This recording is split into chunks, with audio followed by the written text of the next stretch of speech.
right, back on the record in the Simpson matter. Mr. Simpson is again present before the court with his counsel, Mr. Shapiro, Mr. Cochran, Mr. Douglas, Mr. Blazier, Mr. Thompson, Mr. Scheck. People represented by Mr. Clarke, Mr. Harmon, and Miss Clarke, no relation.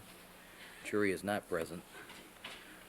Counsel, is there anything we need to take up before we conclude the cross-examination of Dr. Gerdes? Hearing nothing. Deputy Magnera, let's have the jury, please.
The record should reflect that we've now been rejoined by all the members of our jury panel. Good morning, ladies and gentlemen. All right, Dr. Gerdes, would you resume the witness stand, please?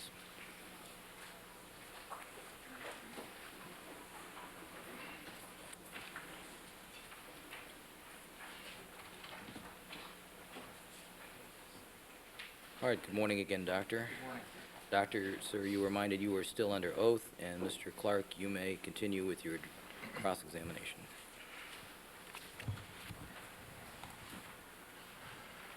Thank you, Your Honor. Good morning, ladies and gentlemen. Good morning. Good morning, Dr. Gerdes. Good morning.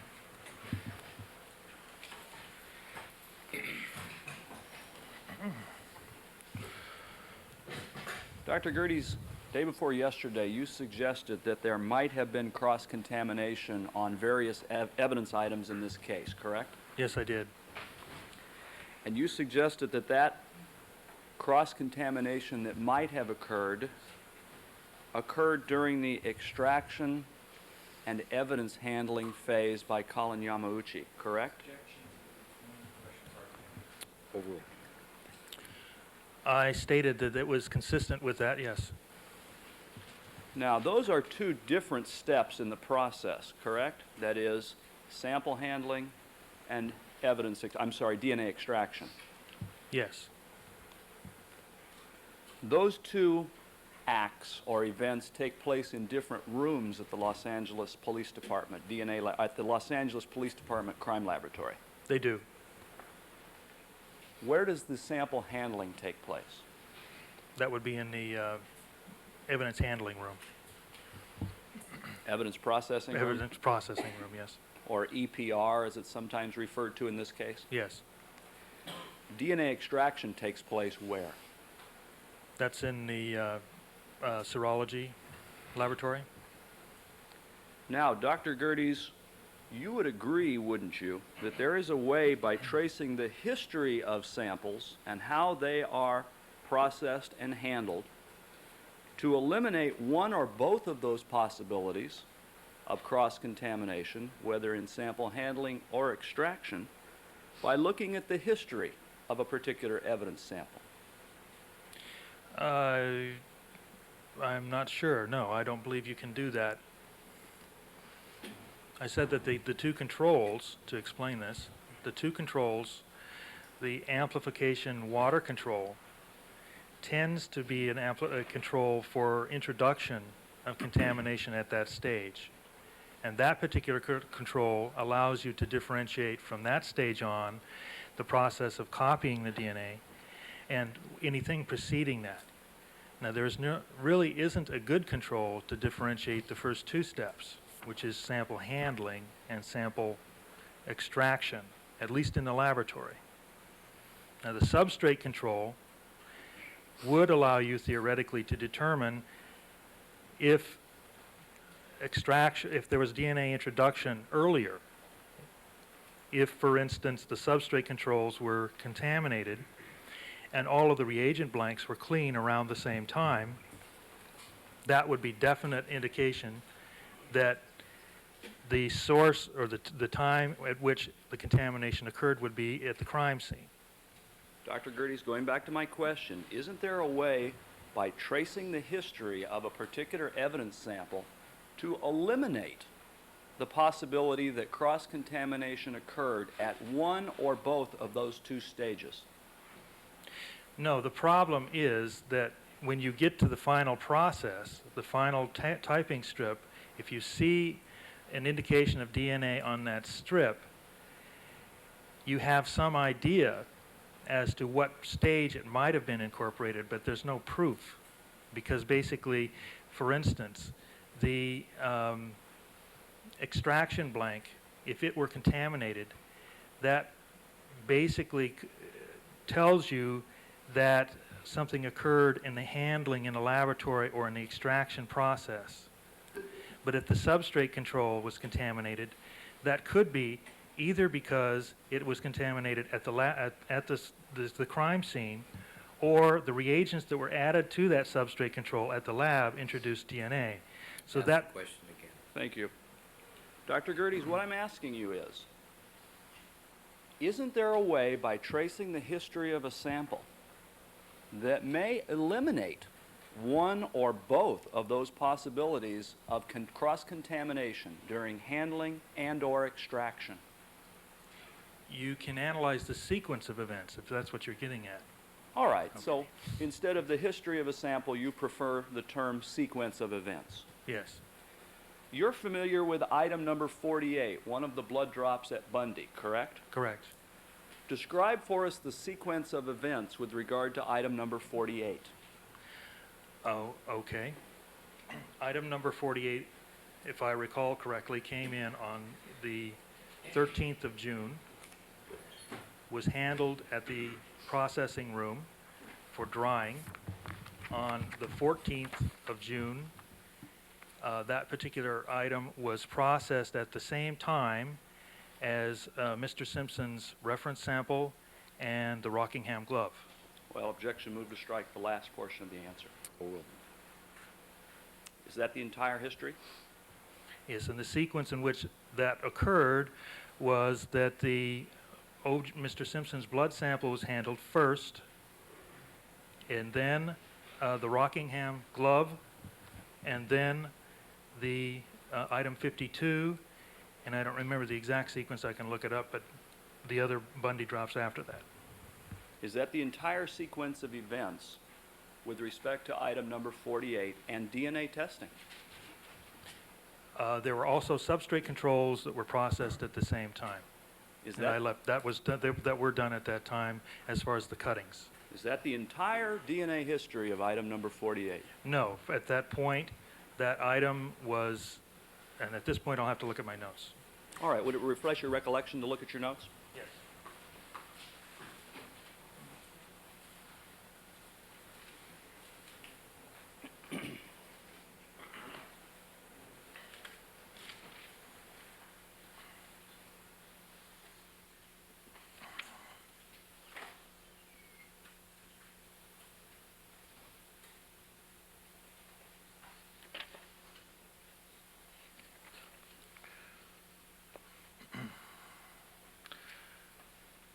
Okay, on the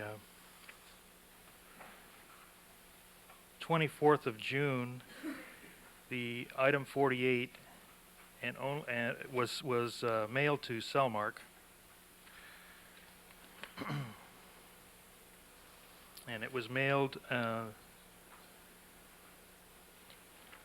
at the same time as 4950, the reference samples from all three individuals, and number 7 and 12, which are blood drops from Rockingham,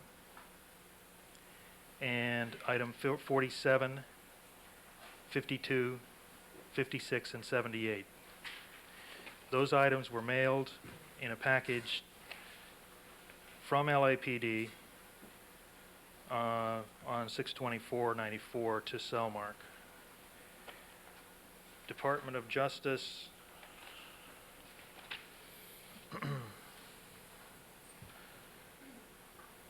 item 48 was mailed to the Department of Justice on August 12th, 1994, and it was mailed at the same time as item number 6, which is a blood drop from the Rockingham driveway, and items 47, 49, and 50, as well as the reference samples from Mr. Simpson, Nicole Simpson, and Ron Goldman.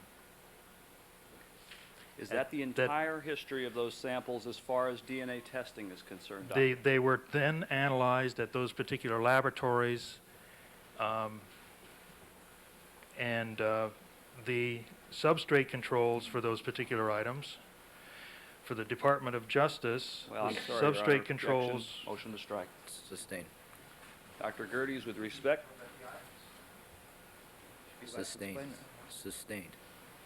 With respect to item number 48, is that the entire history as far as DNA testing is concerned? Do you want me to go into the specific dates in which the DNA was analyzed, et cetera? What I, This question is vague in the form when he's talking about Sustained. history. Rephrase the question. Dr. Gerdes, with regard It's to also a speaking objection. Dr. Gerdes, with regard to item number 48, you have described it being seized. How many swatches were seized, collected?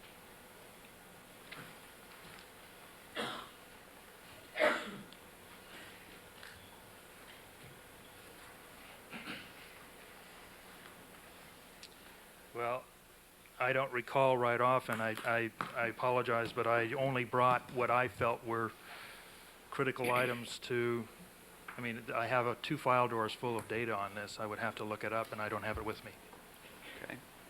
As far as these 2 swatches, I'm sorry, rephrase that. I'd like you to assume that there were 2 swatches collected with regard to item number 48 at the crime scene. Okay.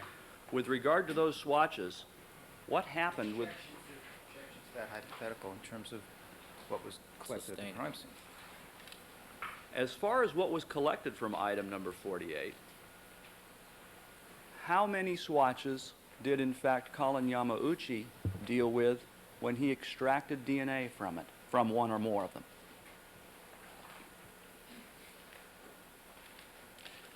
I believe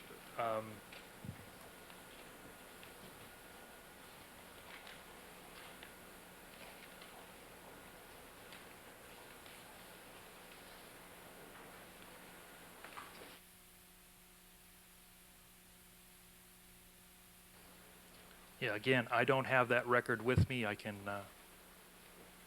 look that up. So you're unable to tell us today... How many swatches? No. All right. With regard to item number 48, is it your recollection, is it your testimony that all of the swatches were in fact processed by Mr. Yamauchi? And I'm referring to DNA extraction. Yes.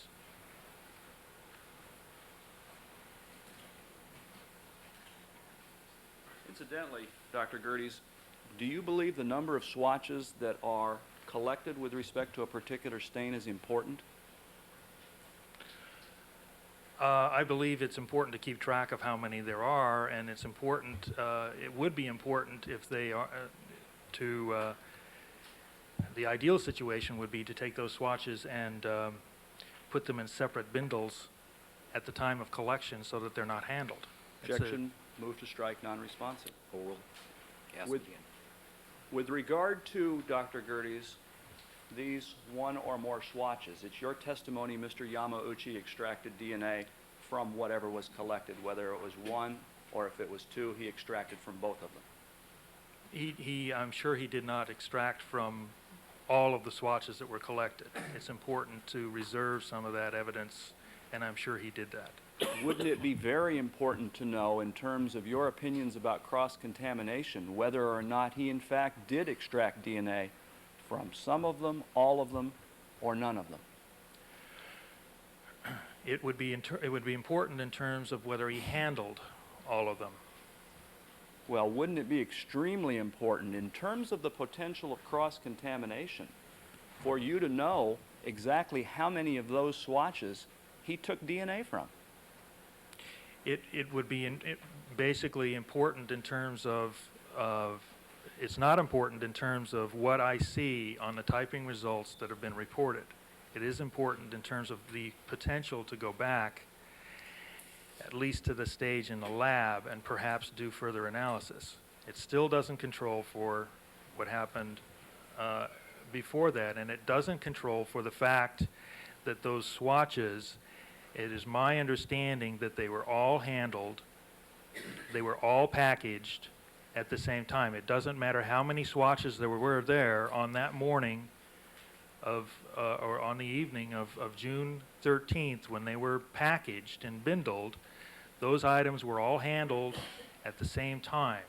And so at this point, since I don't know exactly, or I can't be assured exactly of how those were handled and manipulated, at that point you have already have a suspicion, or may have a suspicion, as to the handling of the samples, because they were all handled. The swatches were all handled at that time. A subset of those may have been extracted at a later time, but because they were all handled together on that day, and because they were all handled together at the crime scene, you can't back this up all the way to the very, very beginning. Dr. Gerdes, wouldn't it be extremely important to know, in terms of the potentials of cross-contamination, if Mr. Yamauchi extracted DNA from all of those swatches or only some of those swatches? It would be important in terms of going back to those swatches and perhaps doing something with those again. But as far as the analysis of the data that I've looked at, it's not important to that. What I'm looking at is the typing result that he obtained from that, and the manipulation, not the extraction, but the manipulation of those swatches on that morning. Is it your testimony that the steps in extracting DNA from a sample represent the exact same steps that are taken when one simply packages a sample for shipment to another laboratory? No, it's my testimony that the manipulation process has the potential, whenever you manipulate these, it doesn't have to be DNA Objection extraction. non-responsive, Your Honor. Sustained. Move to strike.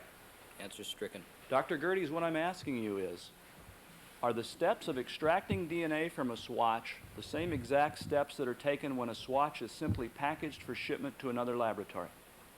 The DNA extraction procedures are similar in all of those laboratories. No, what I'm asking you, Dr. Gerdes, is, are the steps the same for, one, taking a sample and extracting DNA from it, and two, simply collecting a sample from a storage location and sending it to another laboratory? The steps should be the same, and that includes handling that substrate control in parallel between each evidence item that's handled. Dr. Gerdes, aren't there steps in extracting DNA that include adding reagents, for instance, to a swatch? Yes, Aren't there steps that include, for instance, adding chelax to a swatch? yes, When one simply grabs a sample from storage and packages it for shipment to another laboratory, is chelax added to it? no, but the sample is handled. It's manipulated Objection with gloved non-responsive, hands. Your Honor. Sustained. Move to strike the answer. Answer is stricken. Dr. Gerdes, when you pick a sample up from storage, put it in a box, and send it to another laboratory, you don't add any chemicals to it, do you? No, You don't add chelax to it? no, You don't put it in a microcentrifuge and spin the sample around, do you? no, You just put the sample in a container and ship it. that's true. It's never exposed to the DNA extraction process, correct? under the situation I've just described. Under what you've described, that's true. Now, I'd like to turn your attention to item number 50. Can you describe the history of that sample? And that's referring to item number 50, another blood drop at the crime scene. Your Honor, I think that that is vague, term history. Overruled. In the context of what we've just heard, I know exactly what's coming.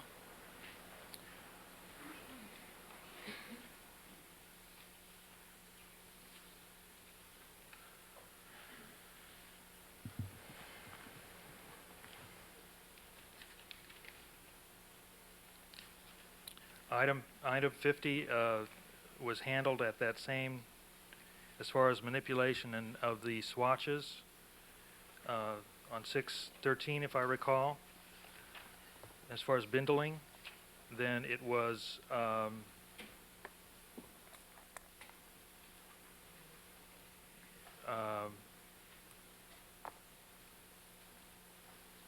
it was in the first set again. So it was in with that same set of initial LAPD DNA extractions on 6/14, and again in the manipulation stage, that particular item, at the time of packaging, the order was Mr. Simpson's reference sample, the Rockingham glove, blood item 52, and then item 48 was one of the other four. I'm not sure which order, but it was one of those that, subsequent to that, as far as the manipulation and handling of that sample and bindling. Then on 6/14, it was one of the items that was set up for DNA extraction and then typed at LAPD, and it was mailed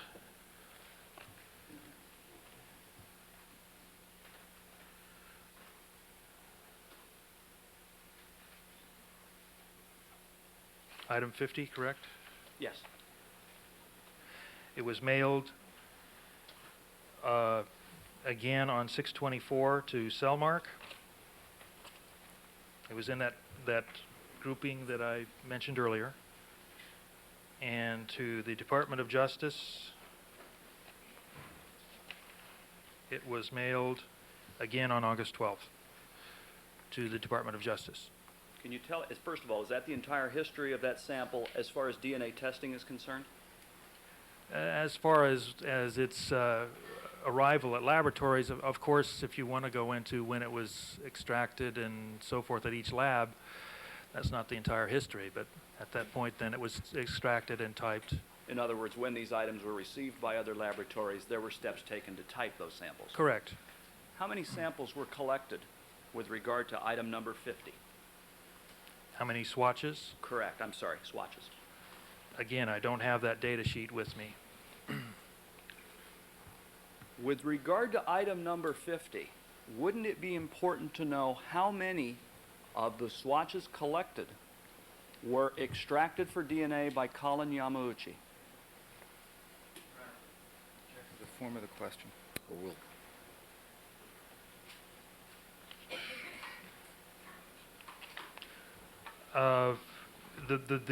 Basically, the extraction process, again, is the second step in this procedure. So Objection, what move is to really strike, Your critical Honor. is the manipulation. Sustained. Non-responsive. Answer is stricken in its entirety. Jury is to disregard. Ask the question again. Dr. Gerdes, listen to my question carefully.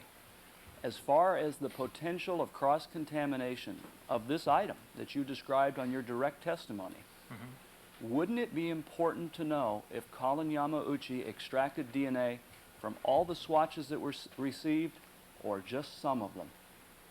It would be important as to the potential of contamination from that point on, but that does not control for the entire process of what happened in terms of manipulation and handling at the crime scene prior to that. So your answer is it would be important. It's one aspect.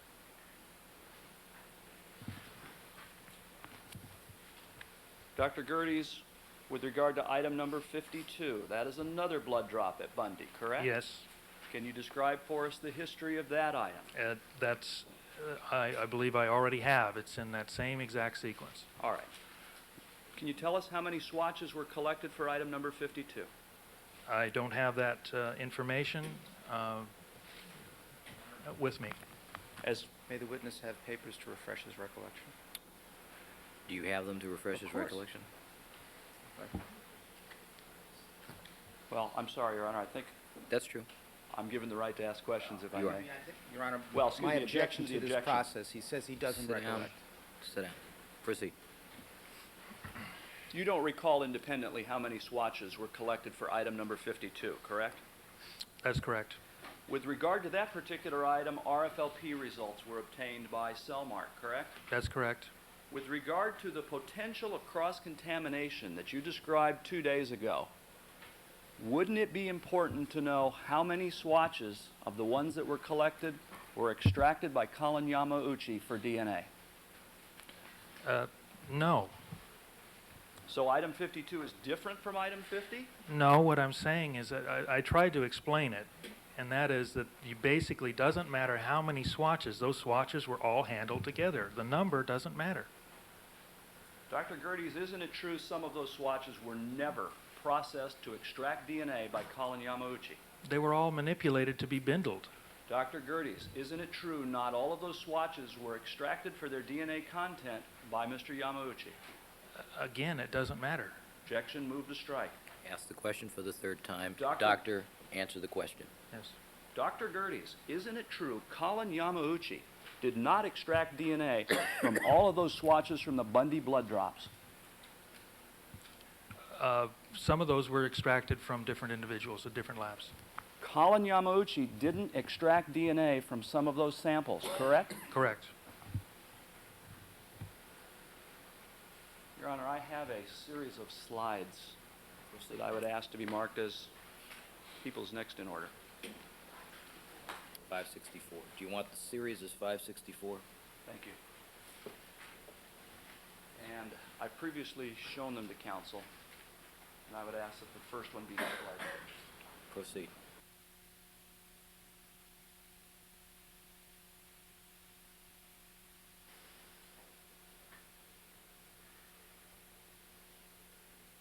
Now, Dr. Gerdes, calling your attention to, and can you see the May slide? I step down, Your Honor? Would it be easier from down here? Sure. Now, Dr. Gerdes, and for the record, Your Honor, this first slide that will be part of People's Exhibit 564, does the court wish them to be lettered individually? Yes. All right, then this would be 564A, entitled Replicate DQA Testing of Items 48, 50, 52.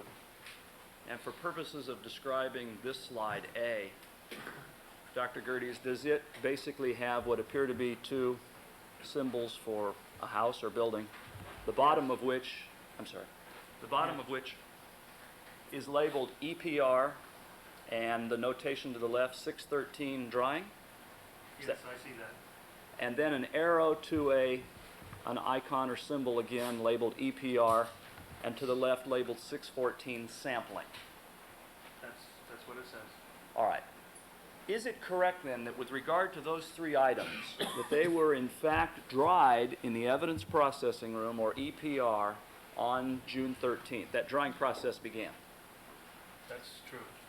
And is it also true that on the next day, June 14th, in the same room, the evidence processing room, that those particular, or at least one of those particular swatches from those samples were sampled by Mr. Yamauchi? That's true. Is that consistent with your understanding of the events in this case? That's my understanding. All right. Your Honor, with the court's permission, I'd like to display the next slide, which would be B.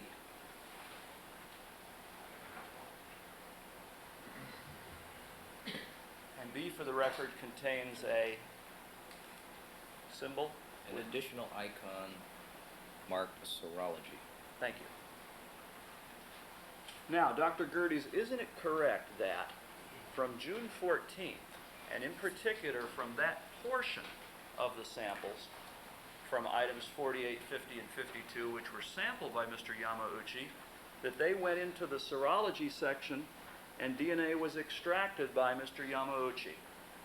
That's correct, as I understand it. It's your understanding also that what went that what went from the evidence processing room to the serology room was not all of the swatches that were in fact collected on June 13th. That's my understanding.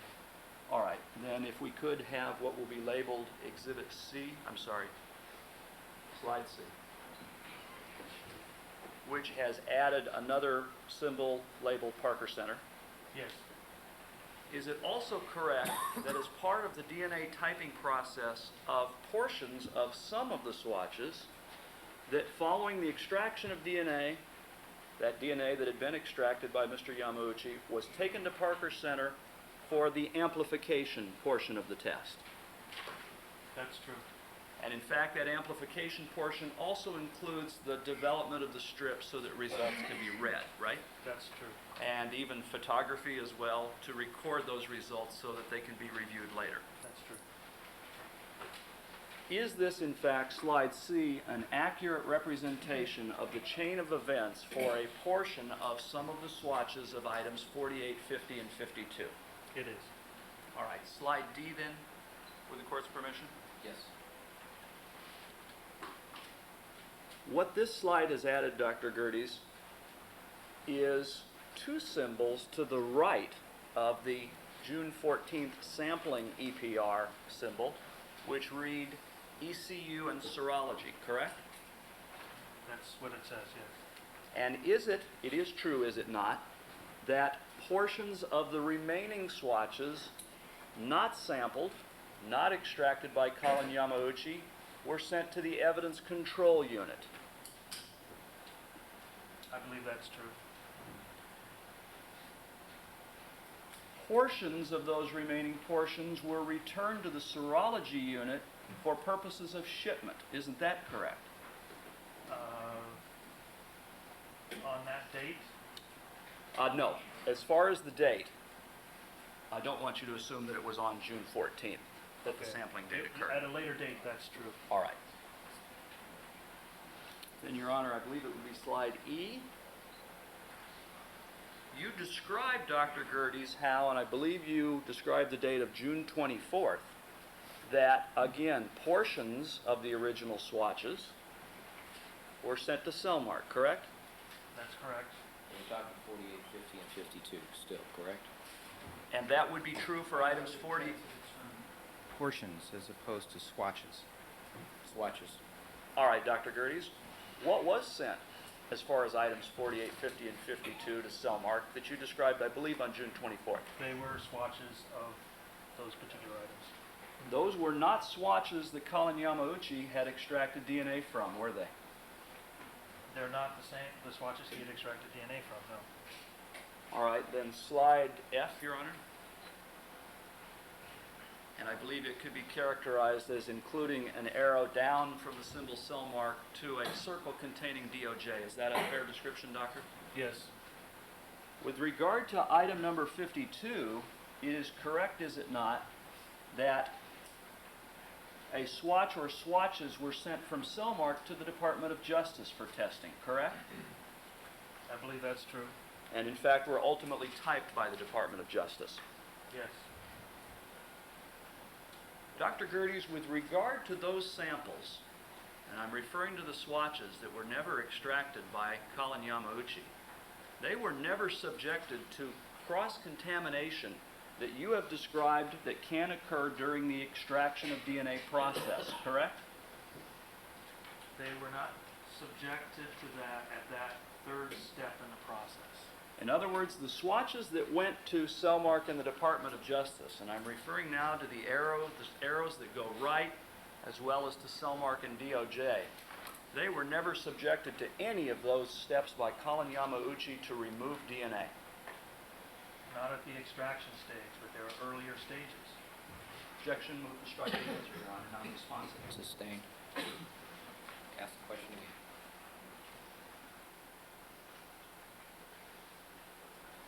Dr. Gerdes, isn't it true that what you described yesterday, actually day before yesterday, about what might have happened to those samples that went to Cellmark and DOJ, as far as DNA extraction cross-contamination, could not have happened? I wouldn't state it If you restrict it to only the extraction stage, that's true. You've described the extraction stage as one of those stages that cross-contamination can occur, correct? That's correct.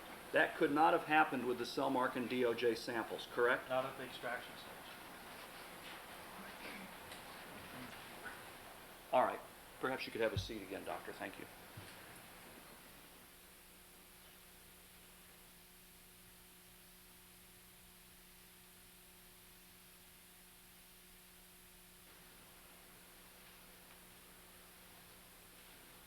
Incidentally, Dr. Gerdes, none of these samples went to simply one laboratory, correct?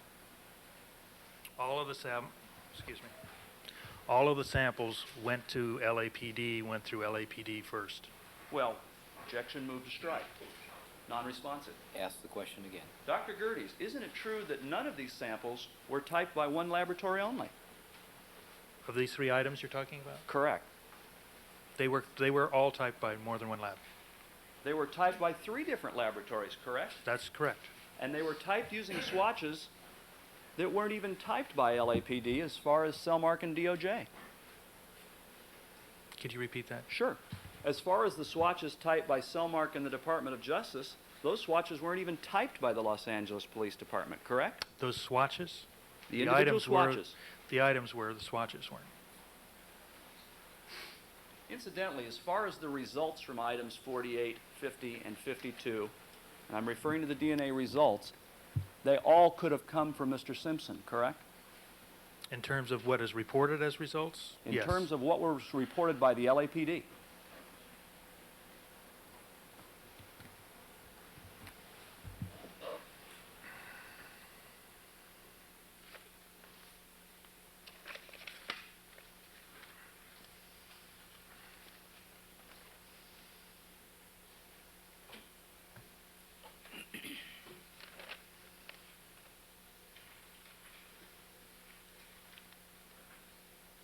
That's definitely true for item 52 for LAPD.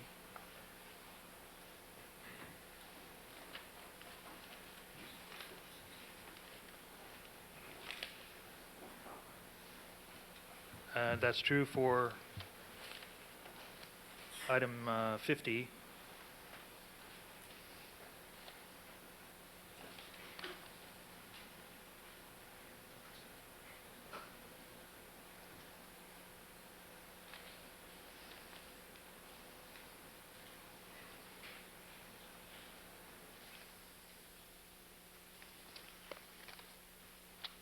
And the reason I'm checking this is there were some with very faint C dots that they didn't call.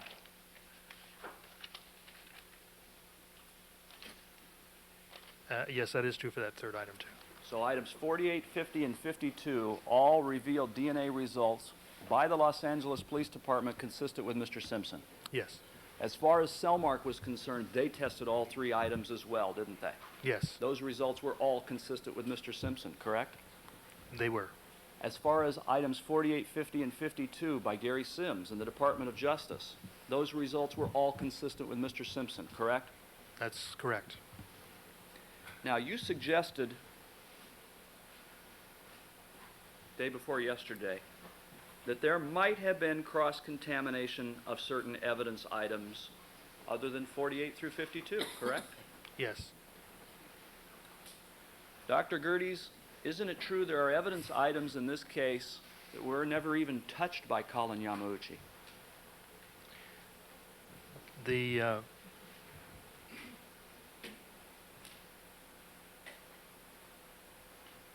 yes, that's true. Isn't it true there are evidence items never even touched by Dennis Fung? They're all going through the same laboratory. Objection, non-responsive, move to Sustained. strike. Answer stricken. There are some items, yes, There are items never been touched by Dennis Fung, isn't that correct? that's true. There are evidence samples that have never been touched by Andrea Mazzola. That's true. There are evidence items that have never even been typed for PCR by the Los Angeles Police Department, but have been typed by Cellmark or the Department of Justice. As far as typing, that's true. As far as those samples that have not been touched by Colin Yamauchi, Dennis Fung, and Andrea Mazzola, tell us which samples are those.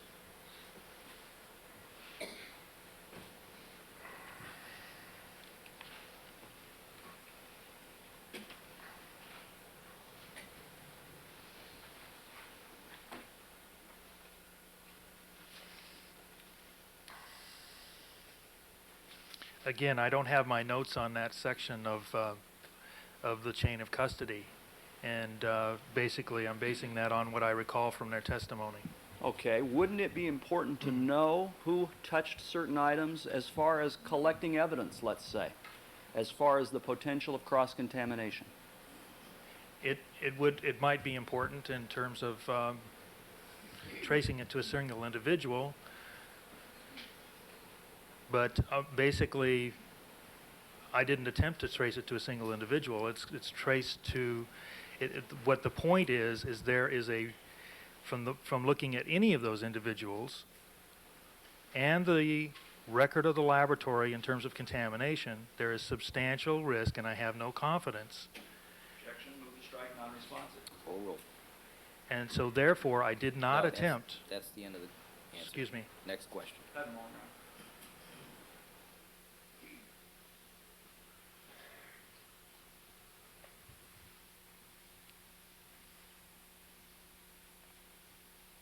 Gerdes, as far as the potential of cross-contaminating another sample, it's different to extract DNA from it than it is to simply package it for shipment.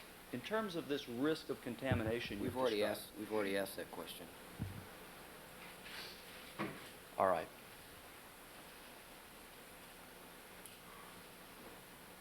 As far as these samples that were not processed by any of these individuals, and I've mentioned Colin Yamauchi, Dennis Fung, and Andrea Mazzola, correct? Yes. As far as all of those samples, you cannot recall now which samples those are. Is that right? I have a clear, I know that the samples, which are the Bundy blood drops, the rocking hand glove, and Mr. Simpson's reference sample were handled by Colin Yamauchi.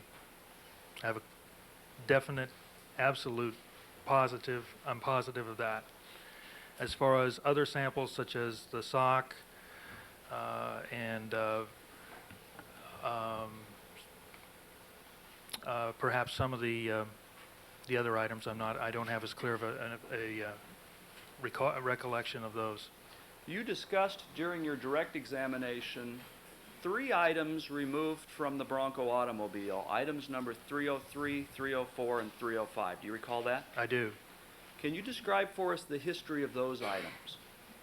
Yes, those were collected in June 14th, I believe. And those were processed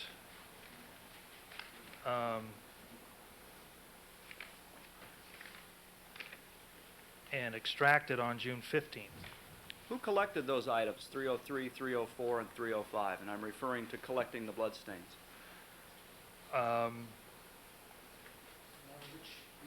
Excuse me, objection, Your Honor. Sustained. Speaking objection. I'm sorry? Proceed. I don't recall who collected them out of the Bronco itself. So you don't recall who collected them on June 14th? No. Who typed them?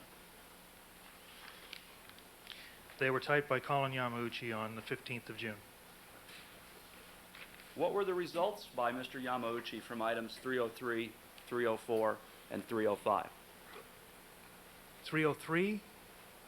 303, 304, I'm sorry, I thought you were 305. talking about the earlier items, 23, 25. Okay. I'm sorry, you thought when I said 303. You thought I said 23 and 25? I'm sorry, let me back up.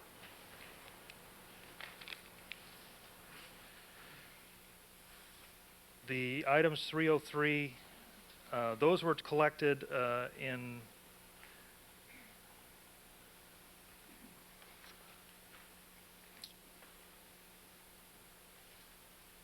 those were the items that were later collected from the Bronco console.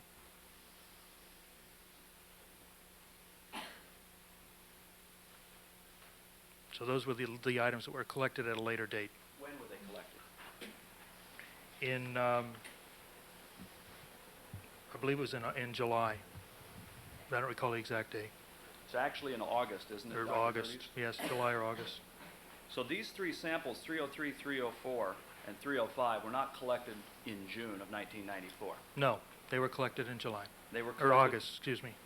They were collected over 2 months later, weren't they? They were, You do not recall who collected those samples. not the individual. All right. What can you tell us about the sequence of events following I'm their... sorry, I do recall who collected them, Colin Yamauchi. Is it your testimony that Colin Yamauchi collected the stains from the console 303, 304, and 305? I am not absolutely sure, but I think that is who did that. I don't have the notes with me.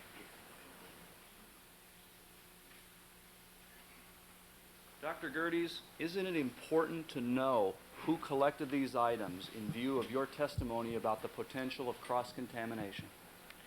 Not in my opinion, and basically it's important how they were collected, not who collected them.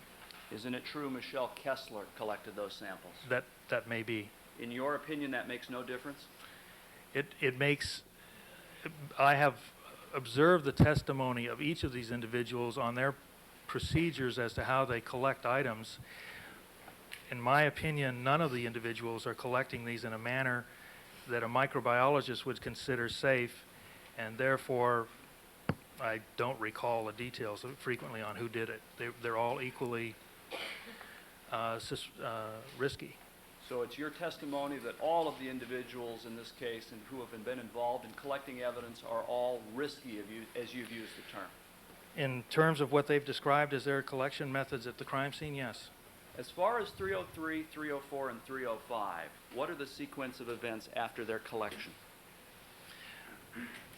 Okay, those items were sent to the Department of Justice.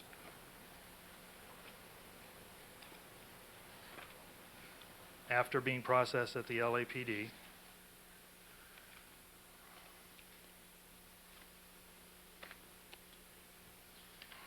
And they were received there on September 26th. Were these samples typed by the Los Angeles Police Department?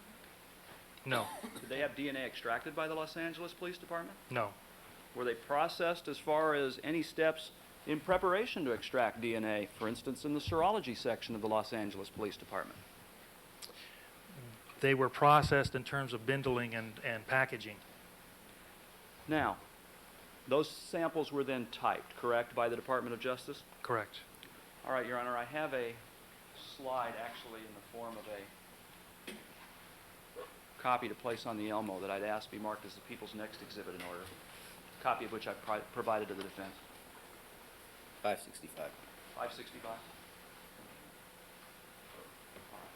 May I step down, Your Honor? Yes. How's your water supply?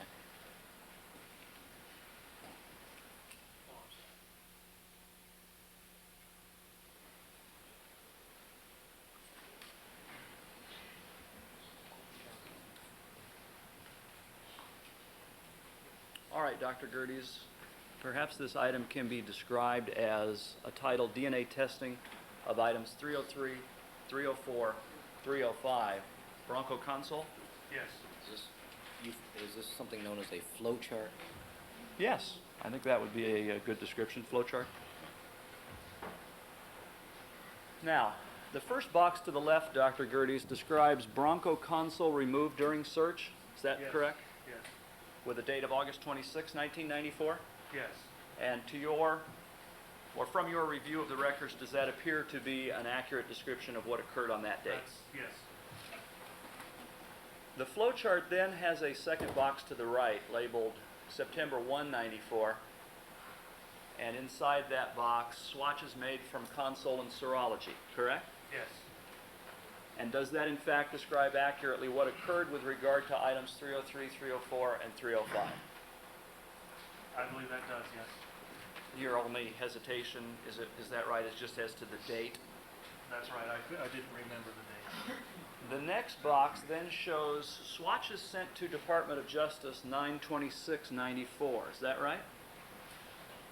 I don't recall the date exactly, but I believe I just read that off, so yes. And as far as That's what I just said, yes. As far as you know, that's accurate. Yes. And then the next box shows 11/22/94, number 305 returned to LAPD. Correct. Had the Department of Justice done anything with regard to item number 305 as of November 22nd, 1994? I'd have to check my notes, but. All right, would you please, if that would refresh your memory?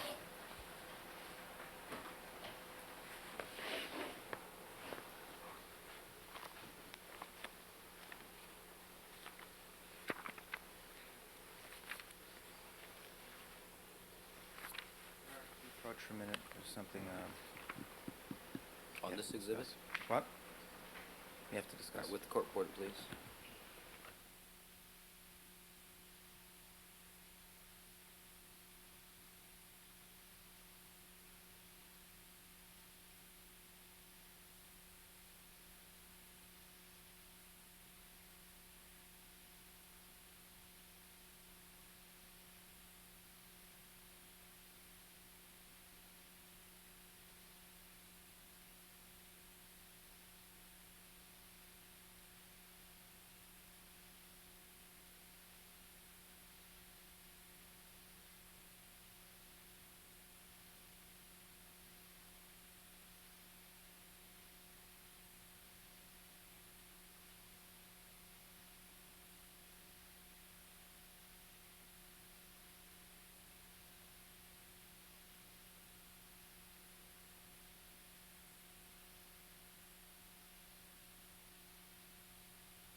All right, Mr. Clarke.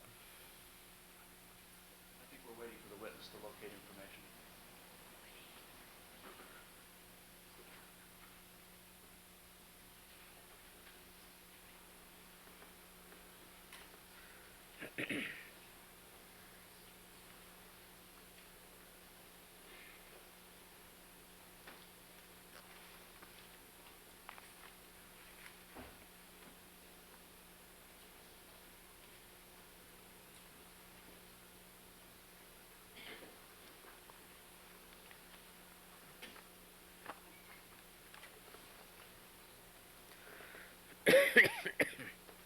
Item 305 from the LAPD was received by, All right, Dr. Gerdes, you're going to have to tell the jury. all right, excuse me. According to the report from Department of Justice, they received that on September 7th, item 305. Dr. Gerdes, are you having a little trouble finding some of these details in your notes about Well, the there- specific... I'm sorry. There's a About- tremendous amount of data Doctor? here, and I apologize to the court, but it's a tremendous amount of data, and it's hard to be able to locate these in a short period of time. All right, Dr. Gerdes, is it fair to say that you're having some difficulty retrieving some of the information about the history of these three samples? Is that fair? I think as far as the exact dates and that sort of thing, yes. As far as the general history, no. Would it be fair to say that the vast majority of the $30,000 that your laboratory has billed in this case, or will bill, was spent looking at the validation studies by the Los Angeles Police Department and not the specific facts and acts in this case? I don't think that would be fair to say, no. With regard to item number 305, and it's your testimony that the swatches were sent to the Department of Justice on what day? September 7th. On the Department of Justice report, it says that LAPD item 305, which they renamed DNA 30, was received on September 7th, 1994 by Mr. Stevens.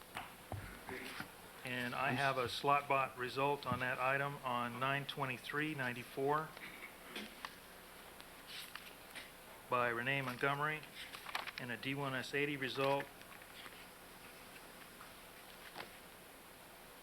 DNA 30.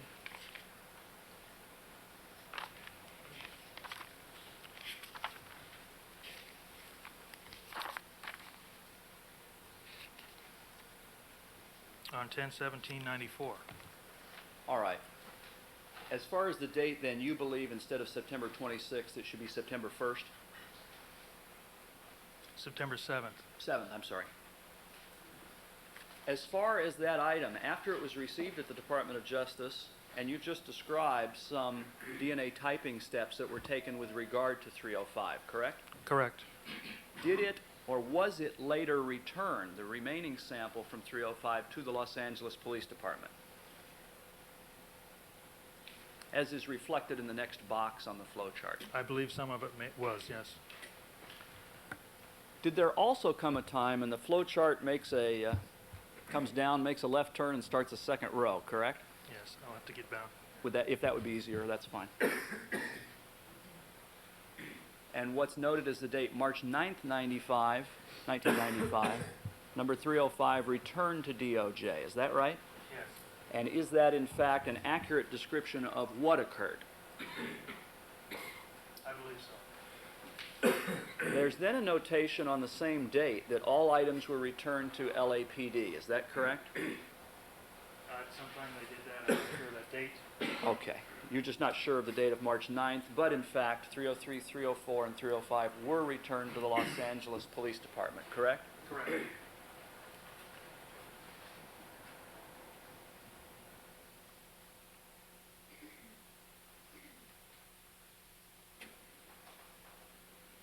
Your Honor, would this be an appropriate time to stop on the chart? Yes. All right. All right, ladies and gentlemen, let me ask you, I need to take up an issue out of your presence. Would you please step into the jury room and we'll summon you out shortly?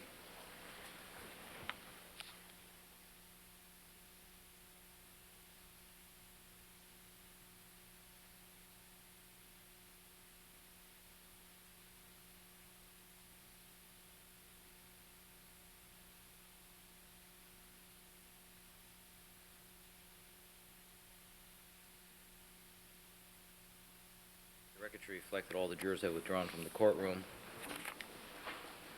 Counsel, my understanding is that there is an objection by the defense to mention of the combined swatches and RFLP testing that is being conducted by the Department of Justice, and that objection is based upon the fact that the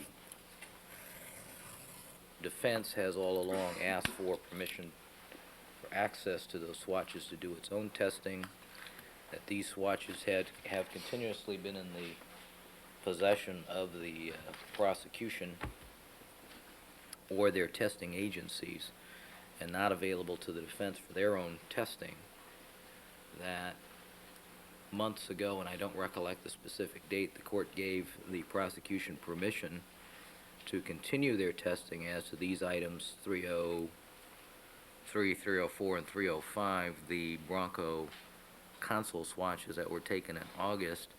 The court gave permission to the prosecution to combine those swatches and to conduct, to attempt to conduct RFLP testing, and that it was anticipated that because of the low amount of DNA that was there, that this process would likely take a considerable period of time.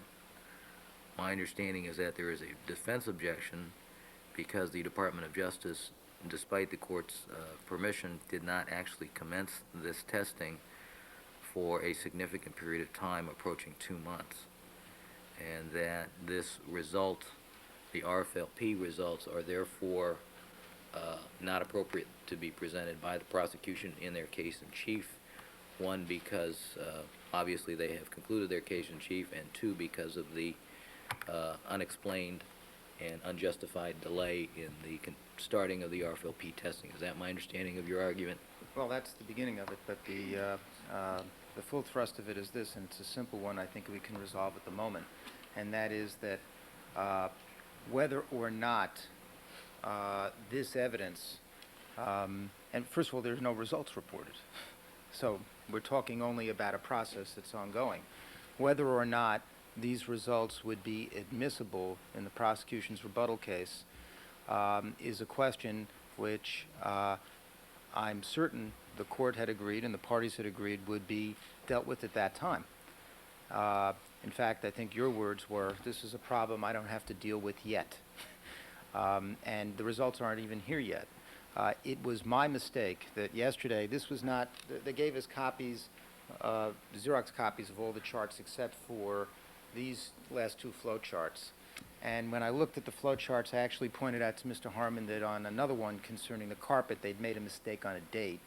But I did not notice these last two boxes because when my eyes glazed over it, I thought it was just the history of the sample. I didn't see these last two boxes, so that was my mistake. And I didn't realize, therefore, that they were going to try to raise the fact that there was RFLP testing ongoing. Now, this witness, frankly, there's no documentation, no written documentation of this. In other words, the testing that's ongoing, and he has no knowledge of it, obviously, because we have no reported results. So I believe that it is improper at this time for the prosecution to ask a question of this witness, well, which is what they intend to do. Well, if there were an RFLP result on the combined Bronco stains, would that change your opinion with respect to these samples? Because I don't think there's been any ruling, and there shouldn't be a ruling until we reach the point where they try to offer a rebuttal and have results. Isn't his answer likely to be, well, because these were PCR swatches first, any contamination that's attendant to those, and these swatches are inherently suspect because they were left in the environment until August. I mean, isn't that a pretty simple answer? Well, no, because what, as the end of my direct examination indicated, and as what's going to be going on, I'm certain in the rest of Mr. Clarke's cross-examination, is that there are differences as to each individual item. I anticipate, and well, on direct examination, Dr. Gerdes indicated that he did not have a quarrel and did not believe cross-contamination could be a problem with a whole series of RFLP results in this case for two reasons. Number one, the amount of DNA involved in the RFLP test approaching 100 nanograms was so high that cross-contamination was not a likely explanation. And number two, in terms of the history of the samples, those samples were not processed in the presence of a reference sample from the person or persons who the typing came back. And Dr. Gerdes' testimony on the RFLP and cross-contamination is limited to number 52 handled in the evidence processing room. You're anticipating that Mr. Clarke is going to say, now, if these results were corroborated by RFLP, then you would have the same non-objection. Is that what you're anticipating? I'm anticipating he's going to ask him if these results were corroborated by an RFLP, would you, right, and the point is we don't have the data from that RFLP, we haven't seen it, and so no scientific evaluation can be made. That's number one, so it's an unfair question in that respect. And number two, we have a whole argument here about whether that would be proper rebuttal given the nature of this testimony, which is not an issue that should be broached now. The only reason it's even being broached now, frankly, was my inadvertence in seeing a box on this chart that says RFLP testing ongoing today. And even if the court were to allow him to ask a question about that box, he shouldn't be able to ask any more questions about test results that have not yet been reported, that have not yet been performed. It's totally speculative, and frankly, it's dirty pool. My mistake for not observing that box, but it violates everything we'd agreed to previously. Well, counsel, let's, it's not dirty pool if it was given to you and you had the opportunity to see it. My mistake on that. I'm just saying that I All didn't right. notice it, and I'm confident that the... I'm not tolerating any more of this stuff. Which stuff? Disparagement of the other side. Oh. All right, so let's not do that. Your Honor, my apologies for that. I think my record is pretty clean in that. I don't do that. All right, but the But thing is, it's not dirty pool if you were shown. No, I missed that. What I'm saying is, I missed it. I should have noted it because plainly it was something that we'd agreed to take up at Okay. another time. Mr. Harmon. We had agreed to take it up at another time, and they've raised the specter of it, I think, 2 weeks ago, and we've been willing to do it whenever they wanted to bring it up. I think the court recalls the context of, Mr. Scheck always says, well, we're going to bring this up, we're going to bring this up. And All right, Mr. Harmon, let me Sure. stop you. I'm sorry, Your Honor. First of all, good morning. Good morning.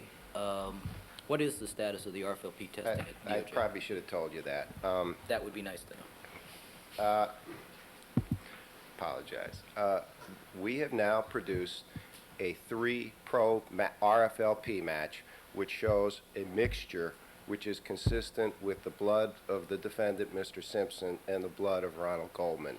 And however much time permits, we'll continue to probe it, and if suddenly we exclude that on the 4th or 5th probe, that'll be fine, but that's highly unlikely. So that's what they fear, the other shoe. I can address the timing. I can address any of the issues there. It sounds like the biggest complaint right now is we don't have to deal with it yet. And I can't speak for Mr. Clarke. This is a little awkward. I'm arguing this issue in the context of his witness, but the intention only was to ask a hypothetical, which is based on what in fact has been done. And I just need to clarify, when Mr. Scheck says we haven't seen it, he's obviously excluding the guy who's never been in the blue chair, Dr. Blake, because he's seen all this stuff. He's had access to it. I don't know if he's seen the 3rd probe. He had an appointment 2 days ago, and he couldn't show. But he knows these results. He's had access to it. If he's failed to communicate with them, we know he doesn't talk to Dr. Gerdes very much, so that's not our fault. They've known what these results are. They know the instant they're available, and so I don't think that's a legitimate legal complaint, and I don't think that's a sincere statement because it's not, in fact, what's going on with this case. We do have to deal with it. They've wanted to deal with it. As you recall, it's come up a couple of times, and as recently as I think last Wednesday, Ms. Clarke informed me that we were going to do it Thursday morning, and I spent hours on the phone with Mr. Sims that night working out the chronology of it, and then for whatever reason they chose not to bring it up. I think this is a tactical decision, so I can address timing. I'd like to clarify that they have had access to whatever remains of those since March, because we proceeded with the court's permission with the combination of those samples back in March. And I can't tell you right now what remains, but I know, I'm almost positive at least one swatch has always remained from 305. I'm not certain on that. So the idea that they've been denied access is it's not true. It's not the reality. It's not the case. I can explain the whole chronology, but that doesn't seem to be the basis for the objection. The objection seems to be we don't have to deal with it yet because it's not proper for rebuttal, and we say, well, we just want to ask a hypothetical that's based on the reality of it, so we don't have to drag Dr. Gerdes back here and confront him with it. So I think I've addressed the specific basis for their objection today. I'd be happy to discuss any of the other issues that I thought were germane, but I don't see that there's a need to. We would just like to ask them because obviously they seem to have conceded that the stuff in the console may have been, it may have been from some phantom, but it has nothing to do with this case. So those results, they seem to have conceded the legitimacy, and there's been absolutely no discussion by Dr. Gerdes on a technical basis of any complaints about what's there, and in fact, the results are corroborative, totally corroborative of the relative intensities of the mixtures. No, he's testified to his concerns that those samples were left out in the environment unprotected, and he's expressed a lot of concerns about that, about the Bronco stuff. I don't recall them being specific to those stains. Well, that but pretty much covers it, wouldn't you say? sure, unless somebody planted them on August 25th and then they weren't out there very long. So I guess that's the alternative theories that still persist till today. Yeah, but then there'd be EDTA in it, wouldn't there? Unless, but you know where that goes. We Okay, we've been down that road already. yeah. All right, Mr. Scheck. I think that the argument admits too much. They want to ask him a hypothetical question about a set of test results that haven't been reported. We don't have any quantifications on the amount of DNA in those results. The results, as Mr. Harmon indicates, are not, the testing isn't even completed. So it seems to me that it's highly improper and it ought to be dealt with at the appropriate time. I expressed concerns about this, sure, because I knew the testing was ongoing, and I don't agree with his characterization of the results, frankly, All from right. what I've been told. I'm going to sustain the objection to the proposed hypothetical question regarding RFLP testing at this point for this reason. I still have the concern about the delay in the starting of the testing and whether or not any of that RFLP results will be admissible before this jury. That's an issue that is yet to be resolved. The prosecution still has the ability to recall one of their expert witnesses to say, to evaluate Dr. Gerdes' testimony that RFLP testing, given a high amount of DNA availability, will corroborate the other results. Do you agree with that? Do you agree with that with regards to this particular result, 305 from the Bronco? So they have the ability to present that evidence in an affirmative manner before the jury. So I'll sustain the objection to a proposed hypothetical question. And having said that, let's take our break for 15 at this point.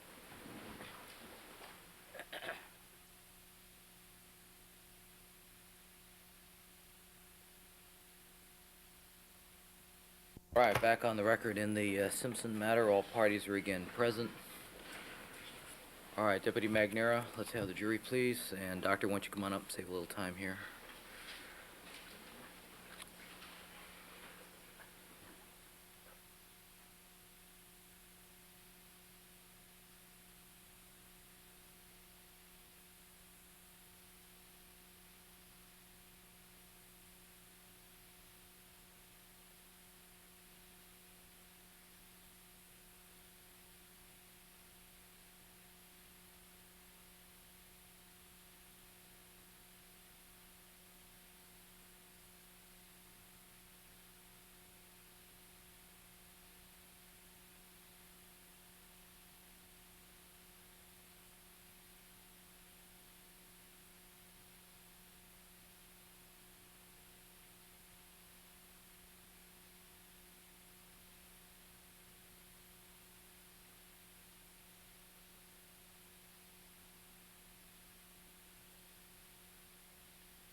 All right, the record should reflect we've been rejoined by all the members of our jury panel.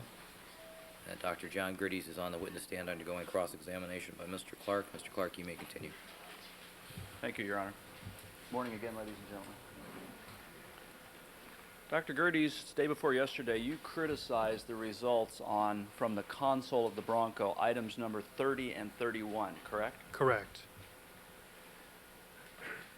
It's correct, is it not, that items 303, 304, and 305 came from the same general area as items 30 and 31 on the console of the Bronco, correct? That's correct. It's correct, is it not, that the DNA types obtained from items 303, 304, and 305 corroborate the results from 30 and 31? That's correct. You didn't criticize day before yesterday or yesterday morning the PCR results obtained from items 303, 304, and 305, correct? Sustained. Phrase the question. Did you, yesterday or the day before, criticize their PCR results from items 303, 304, and 305? I did.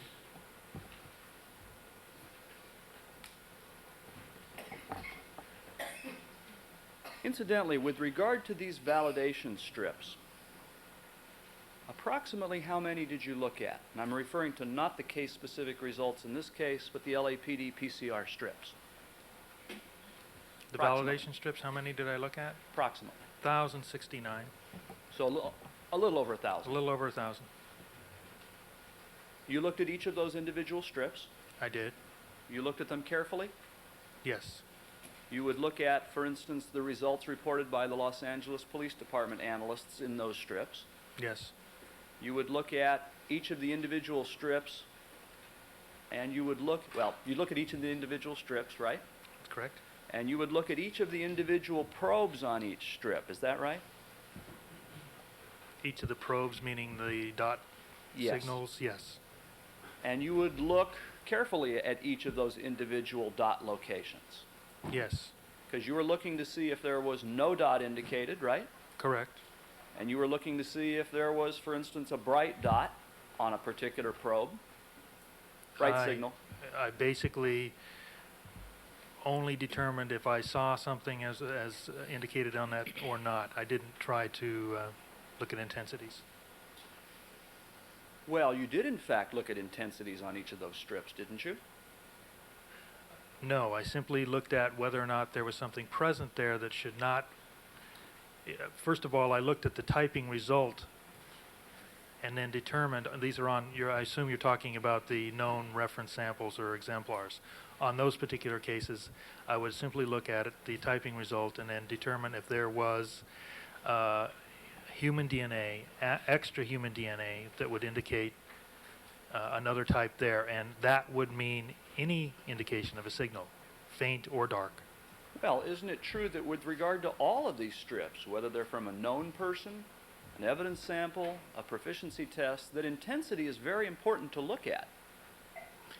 It depends on in which context. Well, isn't you, and haven't you already described the fact that the intensity of other dots in comparison to this C dot is very important to correctly interpret results? The C dot is important to determine if there's a minimum amount of DNA required for a typable result. But in the presence of any indication of a mixture, it no longer can be used in interpretation, because in the presence of more than one contributor, the individual that has the more DNA would light up the C dot, and the individual with less DNA may or may not, but would also be observable. Well, doctor, if you look at, let's take a proficiency test on a blood stain from a sidewalk or from wherever. Isn't the intensity of the C dot very important for an analyst to look at? In terms of determining if there's a minimum amount of DNA, yes. And isn't it important to compare the intensity of the C dot to any other dots that show up where there's a reaction? It's important in terms of the determining that there's a minimum amount of DNA and whether the typable result is greater than that if one is assured that there's a single individual. Well, doesn't the user guide stress the importance of looking at reactions or dots and comparing their intensity to the C dot? In terms of obtaining a typable result from a single individual, yes. So it is important. In that context, yes.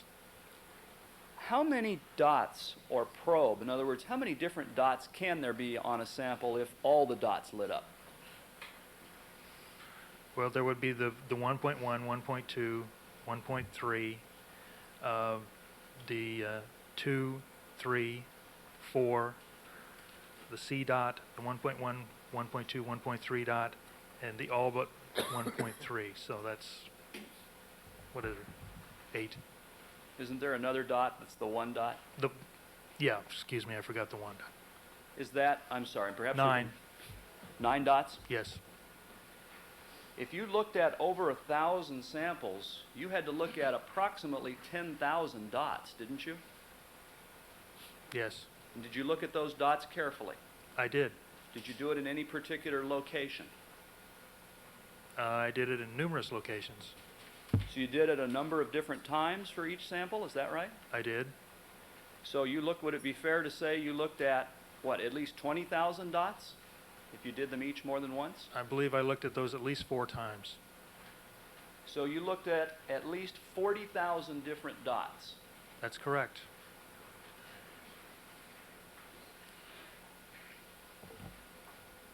Did you use a magnifying glass or anything of that nature? No, Did you use any special lighting of any type? I looked under different lighting conditions. How long would you look at each strip? Oh, it doesn't take that long, really, perhaps 5 or 10 seconds. Is it your testimony that you can look at a DQ alpha typing strip and in 5 to 10 seconds interpret the results? Yes, Isn't it true that in interpreting a DQ alpha typing strip, you have to look if there's any reactions, and if there's reactions, you have to look at them with regard to their intensity? again, I think I just explained that twice. I think we did. Dr. Gerdes, isn't it true that to look at 40,000 different dots, that would take weeks? I've spent a lot of time on this case. And in fact, your review of those dots, of those typing strips in the validation studies actually took months, didn't it? Well, I didn't do it at its full time, but over a period of months, I looked at these, yes. Is it your testimony that all you needed was 5 to 10 seconds to interpret each of these strips? Or less. Less than 5 to 10 seconds. It doesn't take that long. Did you also, and you've described the fact that you were keeping track of your notes in a chart form or spreadsheet or something like that? Yes. And you obviously would take time to do that as well, correct? To record what I observed, yes. And as you looked at strips the second time, the third time, and the fourth time, would you make changes to your chart? Yes. So you were compiling and recompiling and recompiling. Yes.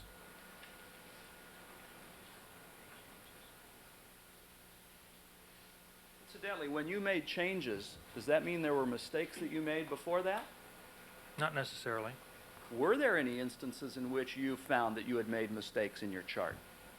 Well, there were instances where they were on the first time or in a particular light, they were faint, I guess what the DOJ would call hints, that later on I would look back and I would have to make a decision as to whether or not that was real. And basically what I would do on the first run through is just note those areas where I had questions, and I would go back and look at those. I mean, it was never recorded as an absolute result until the final report. They were recorded as questionable. Look at this one, look at it again, go back until you finalize it. Isn't it true that in many instances of the various notations that you made on your chart about, quote, contaminants, that those included very faint dots? There are faint dots on, I wouldn't say many, but on a significant proportion of those, perhaps, yes. Some of them were very hard to see, isn't that true? Yes, and recall, most of those were recorded by the analyst, and I, as a second analyst, am at a disadvantage in that these strips fade after they dry, and so the analyst might have seen those at darker intensity than I could. How many casework samples did you review in this study of the May 93 through August of 94 review? There are substantially fewer casework samples. Can you give us a number or an approximate number? Approximate number would be less than 10%, So what number would that be? Something less than under, 100, so something under 100 casework samples? yes.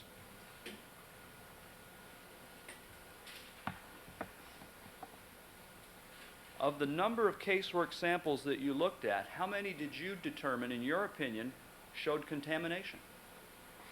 I didn't include casework samples unless they were known reference samples, or the positive control, or the negative controls.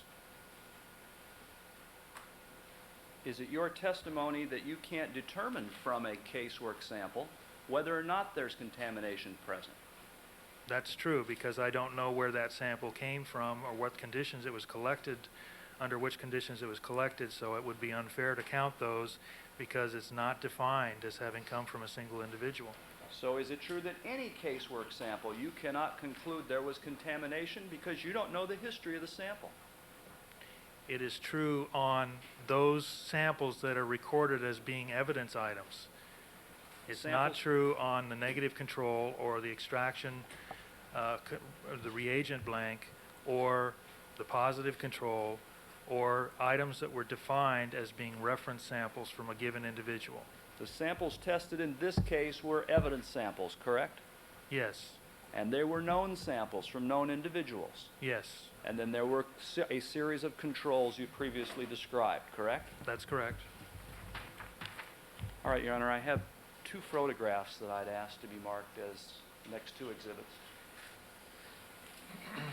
566 and 67. Have you shown those to Mr. Scheck? Yes.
Previously? Vince has a copy of them, but these exact photos. All right. Proceed. May I approach the witness, Your Honor? You may. Dr. Gerdes, showing you what will be, I'm sorry, People's Exhibit 566, I believe can be described as a DNA hybridization record photograph, including both the documentary material as well as a photograph of a series of strips. Is that right, Doctor? That's correct. And in particular, does that relate to a hybridization number 182 as to the first photograph? It does. As to the second photograph, which will be People's 567, does that appear to be a similar photograph relating to a hybridization record number 184? Yes, it does. Do those photographs appear to be accurate copies of the original documents and photographs that you saw at the Los Angeles Police Department? If I could check for just one Sure. moment.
Yes, they appear to be the same. All right, then with the court's permission, I'd like to use the first piece of Exhibit 566. Yes.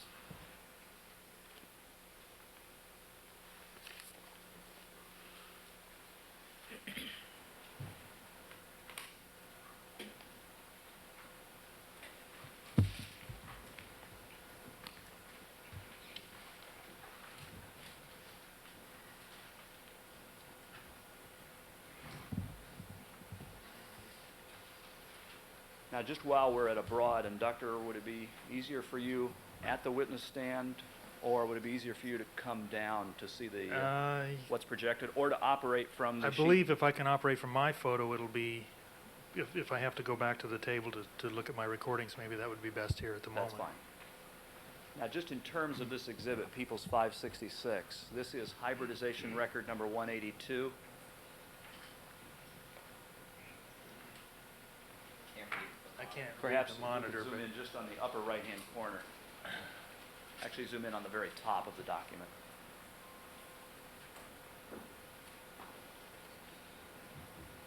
About the right over hand. to the right-hand side. Yes, this is 182.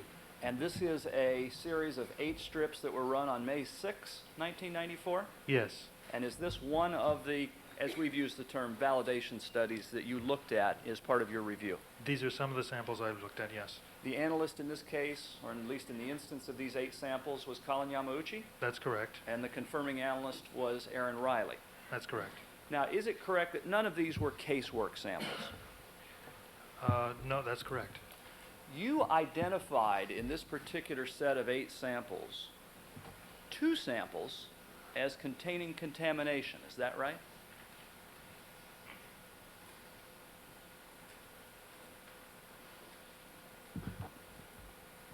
That's correct. And would the Basically, they were identified as contamination and/or DX.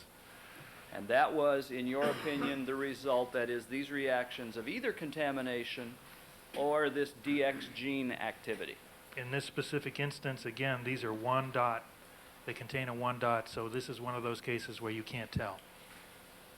Could you tell us, in terms of the photographs that go from top to bottom, and let's start with the first one, which would be easier to start with from your records? In terms of which one was identified as a contaminant, Yes. let's start with number 2. Okay, that would be the sample, and perhaps we can zoom in on that horizontal strip. In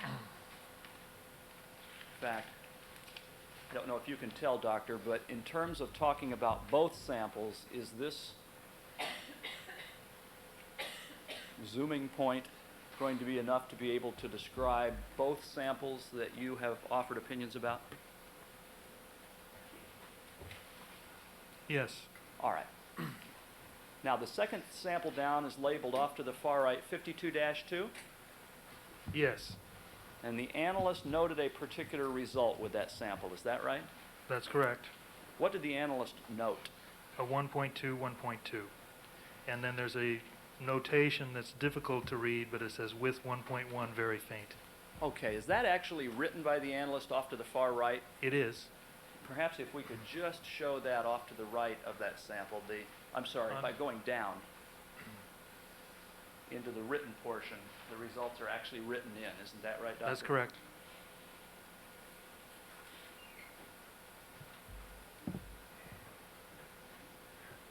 I believe You have to go to the right. And is that, Dr. Gerdes, when you look at the second row down, where you have described 1.2, 1.2, and then is that with, or I'm sorry, weak 1.1? That's correct. That's what that says. Okay. And in your opinion, and what you have described in your chart and your summary of your findings, then that 1.1 you have offered the opinion is either a contaminant or this DX activity.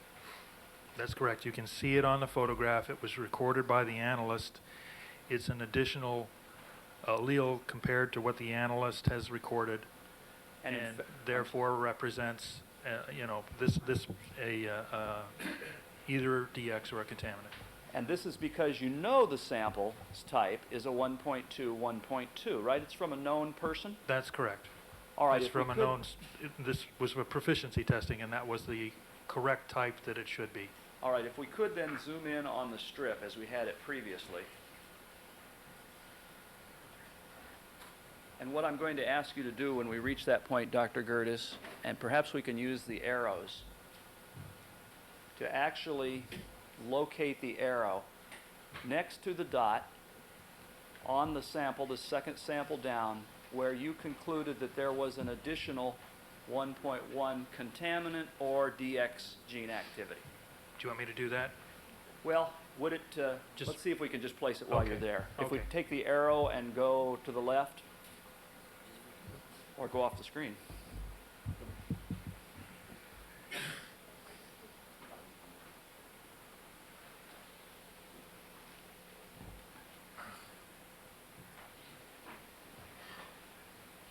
It's on the monitor here still.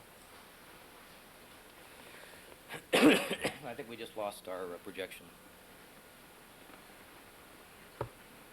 May have to do this the old-fashioned way. Or ask the jurors to crowd around the monitor, but I don't think that will work. I think we have lost, it appears to me that we've lost the, our large monitor unit.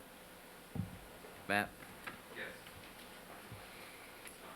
All right, how long does it take us to switch in the backup?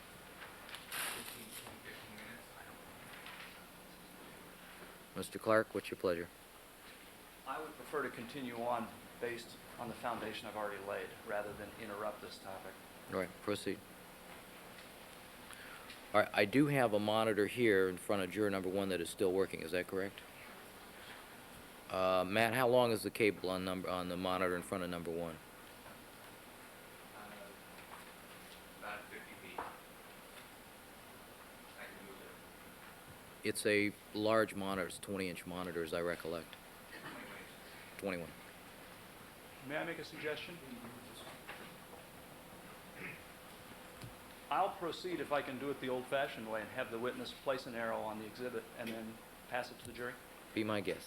All right. Certainly used to doing it that way. That's the way they do it in Oklahoma, I'm sure.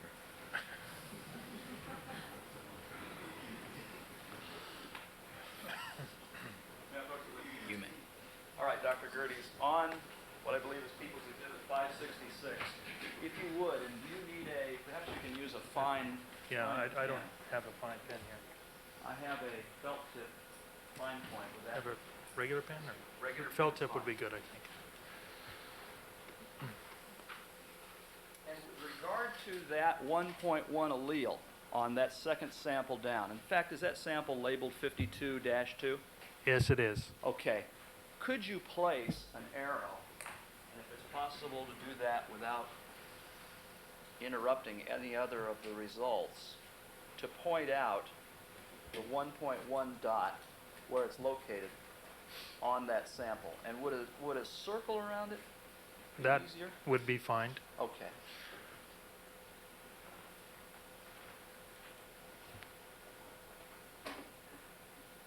Okay? And you've placed that circle? Yes. Does that circle then now basically surround the dot where you detected what you believe to be either a contaminant or DX activity? Yeah, I've circled both the number that designates it, and just to the right of that number is where this dot, very faint dot, is located. First of all, that dot is clearly less than the C dot, correct? It is. And the C dot is important in the correct interpretation of samples, correct? It's important in the correct interpretation of samples that are known not to be mixtures. Once you have any suspicion of a mixture, it is no longer used for that function. Well, doesn't the user guide say the C dot is to be used as a guide in interpreting the presence of typable alleles? Yes, that's what I explained earlier. If the C dot is not present, that's why this is important. If it's not there, you have too little DNA. If it is there, and you have any indication of more than the number of alleles you should have, then it's no longer of any function. While you have that photograph, was there a second sample that you believed similarly contained a contaminant or DX activity? Yes, there is. Okay, would that be how far down? 2 strips down from the one we just discussed, or 52-4. Could you circle that, a particular 1.1 dot, in Certainly. the same manner as the previous one? And you've done that? I have. For purposes of your chart, those 2 samples, as a result of that 1.1 activity, were listed as unexpected alleles, correct? That's correct, because these are proficiency samples, the typing. Oh, I'm sorry, objection, non-responsive, No. move to strike. They're proficiency samples, the typings, expected typings are known. They're not mixtures, they're not supposed to be mixtures as they were provided. And this is an additional allele over those anticipated typing results. Next question. Was it listed in your chart? It was. If that 1.1 reaction was as a result of this DX gene, it wouldn't be a contaminant, correct? In this case, you can't tell if it's a DX or not. Objection, Sustained. non-responsive. That's not the question, Doctor. Doctor, if that activity in the 1.1 dot was from the DX gene, it wouldn't be a contaminant, would it?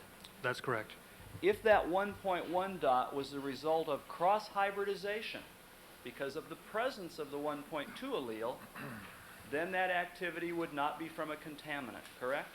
Yeah, cross-hybridization is not well known for this particular gene other than the DX phenomenon, but that's true. So it in fact would be true that it would not be from a contaminant if it was because of cross-hybridization with the 1.2 allele.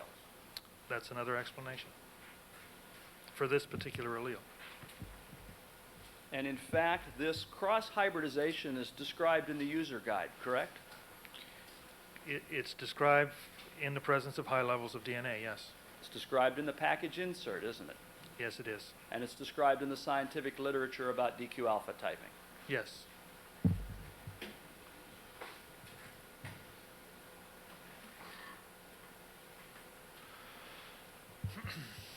All right, Your Honor, at this time I'd ask that the photograph be passed to the jury. All right, let's hand it to juror number 7.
All right, Mr. Clarke, would you collect that from Deputy Long, please? Yes, thank All right, let the record reflect that all the juror members have had the opportunity to review the exhibit. Mr. Clarke. Yes. Dr. Gerdes now showing you what I believe has been marked People's 567. I believe you've stated already that that appears to be another similar photograph of what was 2 hybridization records later than the previous run. Yes. Was that part of the same DQ alpha run by Colin Yamauchi? Yes. And Same in- date. And in this particular instance, you identified 2 more samples that you believed demonstrated a contaminant.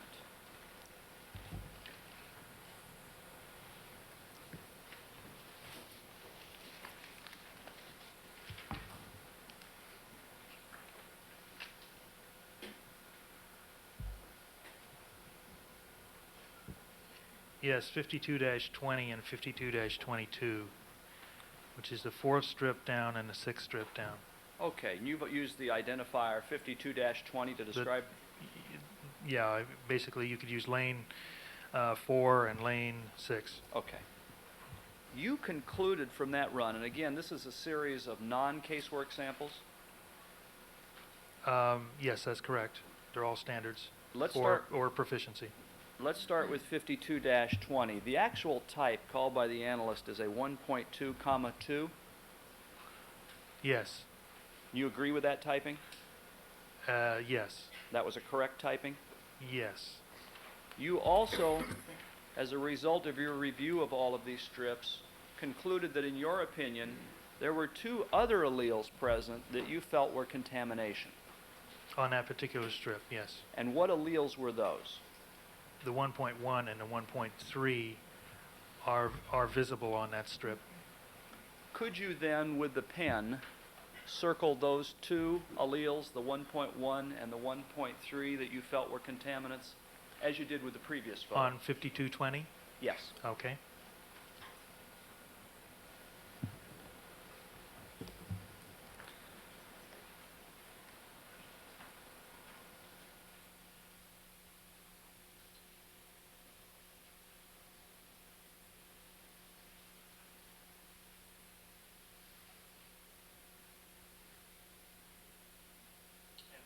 Did you do that? I did. Thank you. Also on that same run, you identified another sample as containing contaminating alleles. Is that correct? That's correct. That was which sample? 50, well, lane, hold on. That would be lane 6, And does it have a 52 dash number just for the record? 52-22. What alleles were called by the analyst? A 1.13 with a very weak 1.2, 1.34, and a 1.3. Okay, first of all, the type that's called by the analyst, and I may have misunderstood you. Did you say a 1.1? 1.13. All right.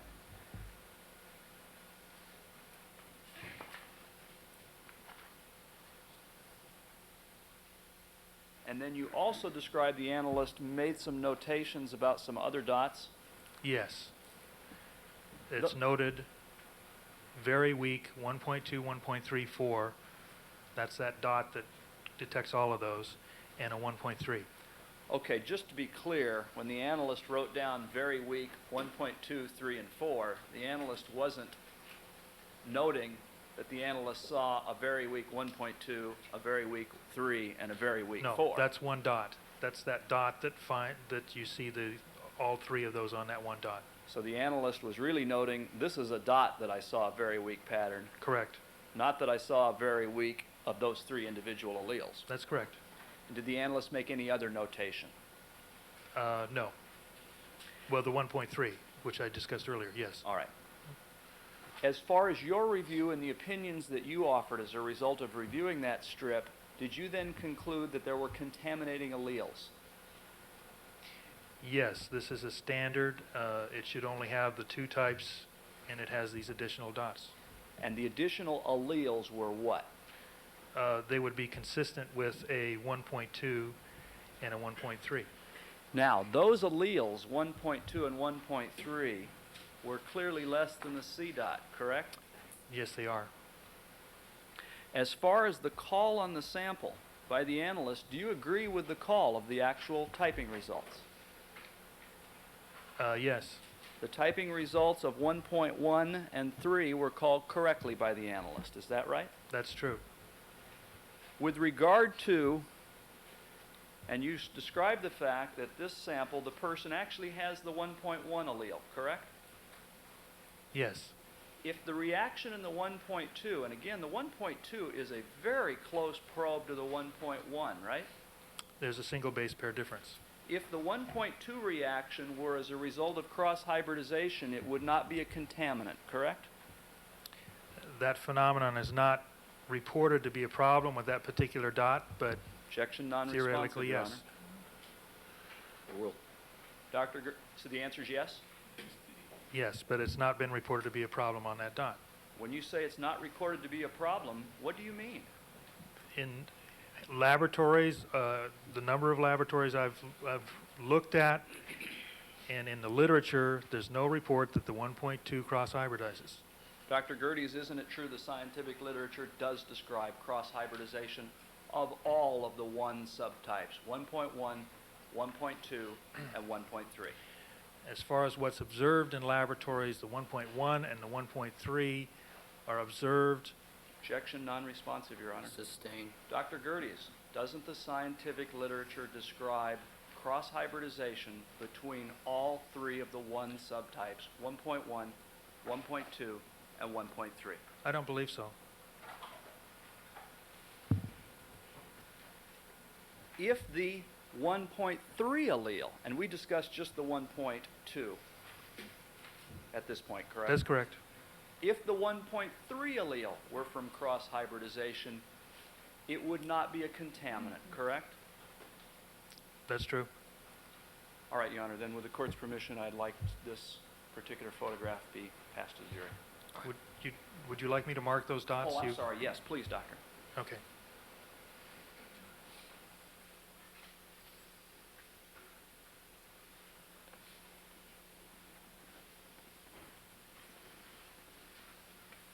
All right, Mr. Clarke, would you hand that to juror number 7, please?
This relates to logistics.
All right, let the record reflect that. I believe that's 567.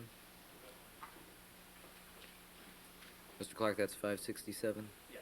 All right, the record should reflect that all the jurors have had the opportunity to view 567. And Mr. Clarke, it's now your request that we do use the projector for the next items. Actually, if I could have about 2 minutes with a board, then I would like to use the projector. Well, we're missing one of the jurors now, All so right. why don't we just take a break right now? Let's take 10 minutes. Mr., you got 10 minutes to swap that out. All right.